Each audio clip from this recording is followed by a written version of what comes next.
World War II brought the issue of POWs to the forefront, with over 35 million military personnel and civilians held captive.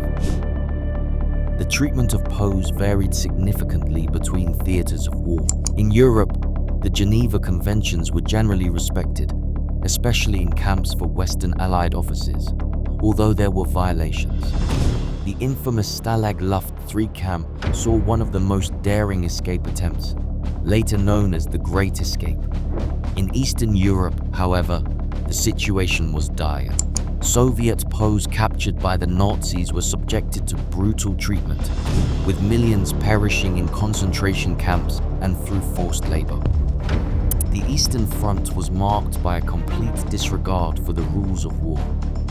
The Nazis considered Soviet soldiers subhuman and subjected them to starvation, execution, and slave labor. Soviet camps for German POWs were also notoriously harsh, with many prisoners dying due to malnutrition, exposure, and overwork. In the Pacific, the situation was equally grim. Japanese military culture viewed surrender as dishonorable, and Allied POWs captured by Japanese forces endured horrific conditions. The Bataan Death March saw thousands of American and Filipino soldiers perish due to exhaustion, abuse, and execution.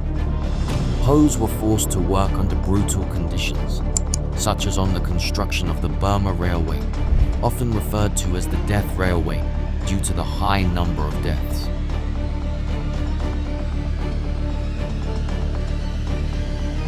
The end of World War II saw the liberation of POW camps and the exposure of the atrocities committed. The Nuremberg and Tokyo trials brought war criminals to justice, and the experience of POWs during the war led to stronger international laws and protections. The Korean War was another significant conflict where the fate of POWs played a major role. Both sides captured thousands of soldiers. The conditions in North Korean and Chinese camps were harsh, with reports of brainwashing, indoctrination, and forced confessions.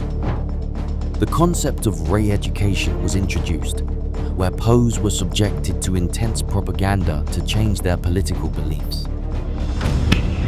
In the Vietnam War, American POWs faced severe conditions in camps like the Hanoi Hilton. Many were subjected to solitary confinement, physical and psychological torture, and forced to make false statements. The experiences of these POWs, such as Senator John McCain, highlighted the brutality of captivity. The release of POWs became a major diplomatic focus, culminating in Operation Homecoming in 1973, which brought hundreds of American POWs back home.